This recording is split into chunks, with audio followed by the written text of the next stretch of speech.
जय श्री कृष्ण। द्वारका के सुनहरे तटों पर, जहां सागर की लहरें स्वयं भगवान के चरणों को स्पर्श करती हैं, वहां आज भी गूंजता है एक दिव्य अध्याय का स्मरण। यह कथा है भगवान श्री कृष्ण के अनंत प्रेम, उनकी लीला और उनके असीम करुणा की। नरकासुर के विनाश के पश्चात जब बंधन से मुक्त हुई 16,100 कन्याएं, तब समस्त लोगों ने देखा कि कैसे श्रीहरि ने अपने दिव्य रूपों में उन सबका पाणिग्रहण किया। यह केवल विवाह नहीं था, यह था धर्म की प्रतिष्ठा का महायज्ञ। यह था एक असुर के अत्याचार से उद्धार का दिव्य उत्सव। भगवान श्री कृष्ण ने प्रत्येक कन्या के हृदय में स्थान दिया और एक ही क्षण में 16,000 रूपों में प्रकट होकर उस परम सत्य को प्रकट किया कि जो सर्वव्यापक है वह सीमित कैसे हो सकता है। यही नहीं, इस अध्याय में आगे अनफोल्ड्स होती है प्रेम और युद्ध, भक्ति और पराक्रम की अद्भुत कथा, जहां अनिरुद्ध और उषा का प्रेम एक महान युद्ध का कारण बनता है, जहां बाणासुर की सहस्र भुजाएं भगवान के सुदर्शन चक्र के तेज में विलीन हो जाती हैं, और जहां स्वयं भगवान शिव और श्री कृष्ण युद्धभूमि में आमने सामने खड़े होकर एक अद्वितीय दिव्य संवाद रचते हैं, भक्ति और ज्ञान के संगम का। इस कथा में है प्रेम का सौंदर्य, युद्ध का वैभव और मोक्ष की गूढ़तम व्याख्या। तो आइए श्रद्धा और भक्ति के साथ प्रवेश करें उस दिव्य संसार में, जहां भगवान श्री कृष्ण की अनंत लीलाएं ब्रह्म पुराण के पावन श्लोकों में सजीव हो उठती हैं। अब सुनिए भगवान श्री कृष्ण का 16,000 स्त्रियों से विवाह और उनकी संतति तथा उषा का अनिरुद्ध के साथ विवाह। ब्रह्म पुराण से व्यास जी के वचनों में व्यास जी कहते हैं, नरकासुर के सेवकों ने जो हाथी, घोड़े, धन, रत्न तथा स्त्रियों को द्वारका में पहुंचाया था, वह सब श्री कृष्ण ने ले लिया। शुभ मुहूर्त आने पर जनार्दन ने नरकासुर के महल से लाई हुई समस्त कन्याओं के साथ विवाह किया। एक ही समय श्री गोविंद ने अनेक रूप धारण करके उन सबका स्वधर्म के अनुसार विधिपूर्वक पाणिग्रहण किया। 16,100 स्त्रियां थीं, आठ भगवान मधुसूदन ने भी उतने ही रूप धारण किए थे। प्रत्येक कन्या यह समझती थी कि भगवान श्री कृष्ण ने केवल मेरा पाणिग्रहण किया है। जगत की सृष्टि करने वाले विश्वरूपधारी श्रीहरि रात्रि के समय उन सभी स्त्रियों के महलों में निवास करते थे। श्रीहरि के रुक्मिणी के गर्भ से उत्पन्न हुए प्रद्युम्न आदि पुत्रों की चर्चा पहले की जा चुकी है। सत्यभामा ने भानु आदि पुत्रों को जन्म दिया। जाम्बवती से सांब आदि का जन्म हुआ। नागनजती सत्या से भद्रविंद आदि और शैब्या, मित्रविंदा से संग्रामजित आदि पुत्र उत्पन्न हुए। माद्री के गर्भ से वृक आदि का जन्म हुआ। लक्ष्मणा ने गात्रवान आदि पुत्र प्राप्त किए। कालिंदी से श्रुत आदि की उत्पत्ति हुई। इसी प्रकार भगवान की अन्य पत्नियों के गर्भ से जो पुत्र उत्पन्न हुए थे, उन सबकी संख्या 88,800 के लगभग थी। रुक्मिणीनंदन प्रद्युम्न श्रीकृष्ण के समस्त पुत्रों में श्रेष्ठ थे। प्रद्युम्न अनिरुद्ध और अनिरुद्ध से वज्र का जन्म हुआ। अनिरुद्ध संग्राम में कभी रुकते नहीं थे। वे बड़े बलवान थे। उन्होंने बलि की पौत्री और बाणासुर की पुत्री उषा के साथ विवाह किया था। उस विवाह में भगवान श्री कृष्ण तथा शंकर में बड़ा भयंकर युद्ध हुआ था। उस समय श्री कृष्ण ने चक्र से बाणासुर की सहस्र भुजाएं काट डाली। मुनियों ने पूछा, ब्राह्मण, उषा के लिए महादेव जी तथा श्री कृष्ण में युद्ध क्यों हुआ तथा श्रीहरि ने बाणासुर की भुजाओं का उच्छेद क्यों किया? महाभाग, आप यह संपूर्ण वृत्तांत हमें बताइए। इस सुंदर कथा को सुनने के लिए हमें बड़ा कौतूहल हो रहा है। व्यास जी ने कहा, ब्राह्मणों, बाणासुर की पुत्री उषा को स्वप्न में किसी पुरुष ने आलिंगन किया। उषा का भी उसके प्रति अनुराग हो गया। इतने में ही उसकी नींद खुल गई। जागने पर उस पुरुष को न देखने के कारण उषा उत्कंठित होकर बोल उठी, प्यारे तुम कहाँ चले गए? उस समय उसे लज्जा का ध्यान न रहा। बाणासुर के मंत्री कुंभांड के एक कन्या थी जिसका नाम चित्रलेखा था। वह उषा की सखी थी। उसने पूछा, राजकुमारी तुम किसे पुकारती हो? यह सुनकर वह लाज से गड़सी गई। मुंह से एक शब्द भी बोल न सकी। तब चित्रलेखा ने उसे बहुत विश्वास दिलाया और सब बातें उसके मुख से निकलवा लीं। चित्रलेखा को जब यथार्थ बात मालूम हो गई तब उषा ने उससे कहा, पार्वती देवी ने मुझे इसी प्रकार पति की प्राप्ति होने का वरदान दिया है, अतः तुम उस पुरुष को प्राप्त करने के लिए जो उपाय हो सके उसे करो।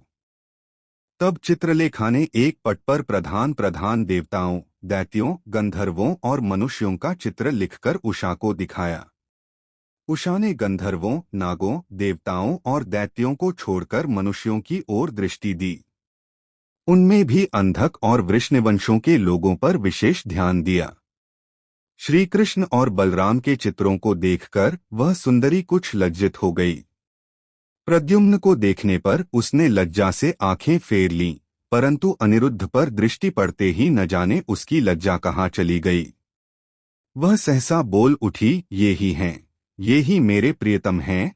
उषा के यूं कहने पर योगगामिनी चित्रलेखा उसे सांत्वना दे द्वारकापुरी को गई। एक बार बाणासुर ने भगवान शंकर को प्रणाम करके कहा था, देव युद्ध के बिना इन 1000 भुजाओं से मुझे बड़ा खेद हो रहा है। क्या कभी ऐसे युद्ध का अवसर आएगा जबकि ये मेरी भुजाएं सफल होंगी? यदि युद्ध न हो तो इन भुजाओं से क्या लाभ? फिर तो ये मेरे लिए भार रूप ही सिद्ध होंगी। यह सुनकर महादेव जी ने कहा, जिस समय तुम्हारी मयूर चहन वाली ध्वजा टूट जाएगी उस समय तुम्हें वैसा युद्ध प्राप्त होगा। इससे बाणासुर को बड़ी प्रसन्नता हुई। वह भगवान शिव को प्रणाम करके घर चला आया। कुछ काल के बाद उसकी मयूर ध्वजा टूटकर गिर गई। यह देखकर उसके हर्ष की सीमा न रही। इसी समय चित्रलेखा अपनी योग विद्या के बल से अनिरुद्ध को बाणासुर के भवन में ले आई। अनिरुद्ध कन्या के अंतःपुर में उषा के साथ विहार करने लगे। यह बात अंतःपुर के रक्षकों को मालूम हो गई। उन्होंने दैत्यराज से सब हाल कह सुनाया। बाणासुर ने अपने सेवकों को अनिरुद्ध से युद्ध करने की आज्ञा दी, किंतु शत्रुवीरों का दमन करने वाले अनिरुद्ध ने लोहे का परिघ लेकर उन सबको मार डाला। सेवकों के मारे जाने पर बाणासुर स्वयं ही रथ पर आरूढ़ हो अनिरुद्ध का वध करने के लिए उद्यत हुआ। अपनी शक्ति भर युद्ध करने पर भी जब उसे वीरवर अनिरुद्ध जी ने परास्त कर दिया तब वह मंत्री की प्रेरणा से माया द्वारा युद्ध करने लगा। इस प्रकार उसने यदुनंदन अनिरुद्ध को नागपाश से बांध लिया। उधर द्वारका में अनिरुद्ध की खोज हो रही थी।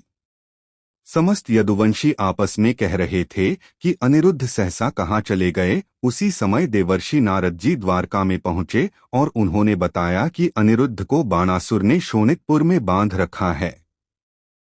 उन्हें योग विद्या में चतुर युवती चित्रलेखा अपने साथ ले गई थी। यदुवंशियों को इस बात पर विश्वास हो गया। फिर तो भगवान श्री कृष्ण ने गरुड़ का आवाहन किया। वे स्मरण करते ही आ पहुंचे। भगवान श्री कृष्ण बलराम और प्रद्युम्न के साथ गरुड़ पर आरूढ़ हो बाणासुर के नगर में गए। पुरी में प्रवेश करते समय महाबली प्रमथों के साथ उनका युद्ध हुआ। श्रीहरि उन सबका संहार करके बाणासुर के भवन के निकट गए।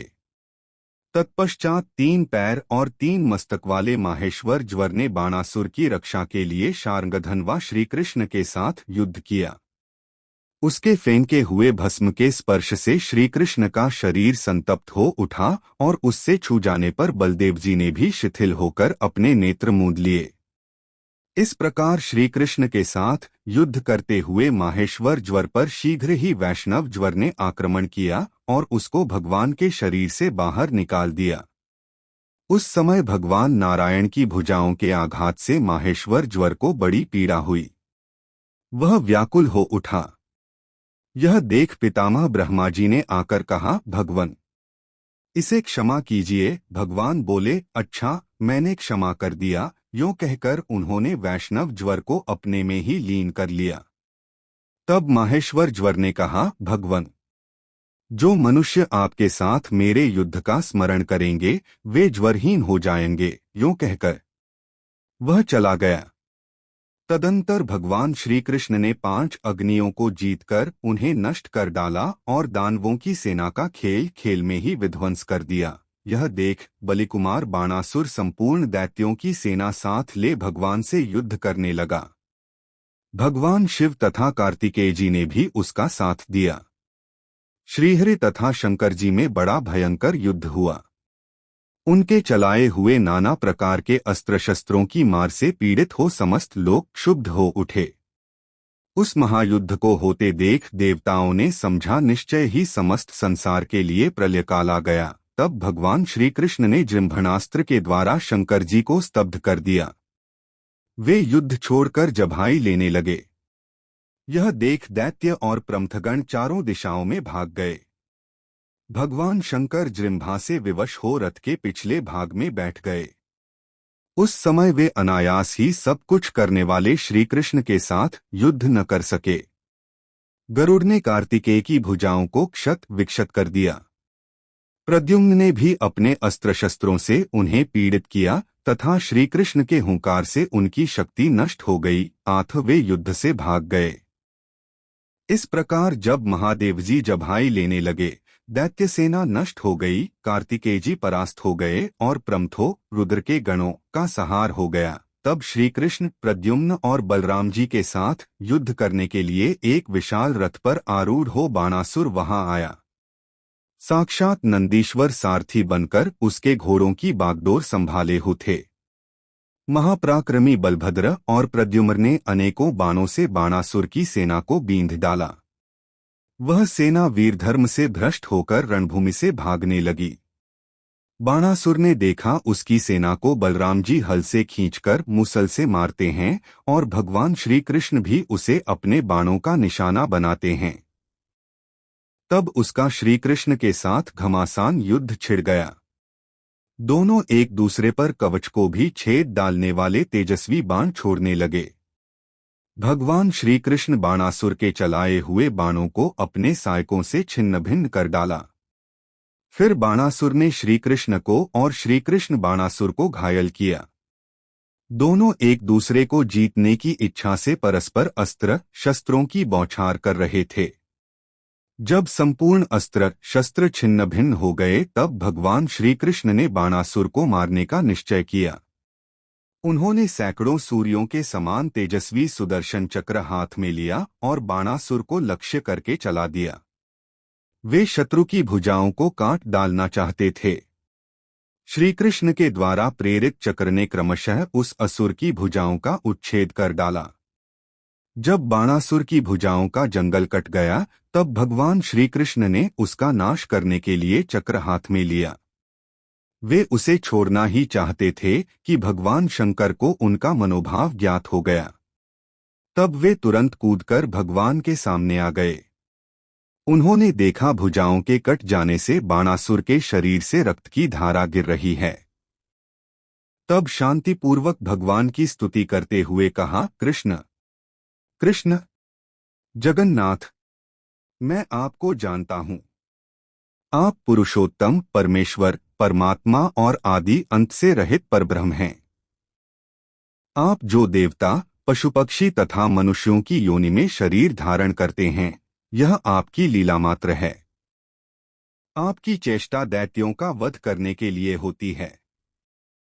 प्रभो प्रसन्न होइए, मैंने बाणासुर को अभय दे रखा है।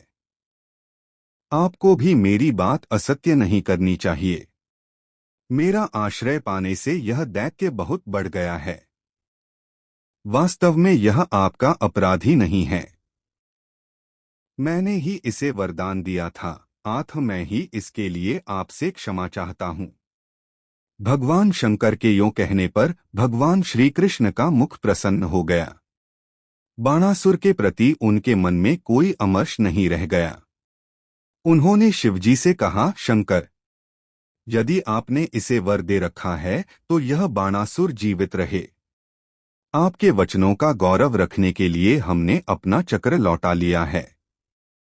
शंकर, आपने जो अभयदान दिया है वह मैंने भी दिया। आप अपने को मुझसे पृथक न देखें। जो मैं हूँ वही आप हैं और वही यह देवता, असुर तथा मनुष्यों सहित संपूर्ण जगत भी है। जिनका चित्त अविद्या से मोहित है वे ही पुरुष भेददृष्टि रखने वाले होते हैं। यों कहकर भगवान श्री कृष्ण अनिरुद्ध के पास गए। उनके जाते ही अनिरुद्ध को बांधने वाले नाग भाग खड़े हुए। गरुड़ के पंखों की हवा लगने से वे सूख गए थे। तदंतर पत्नी सहित अनिरुद्ध को गरुड़ पर चढ़ाकर भगवान श्री कृष्ण, बलराम और प्रद्युम्न द्वारकापुरी में आए।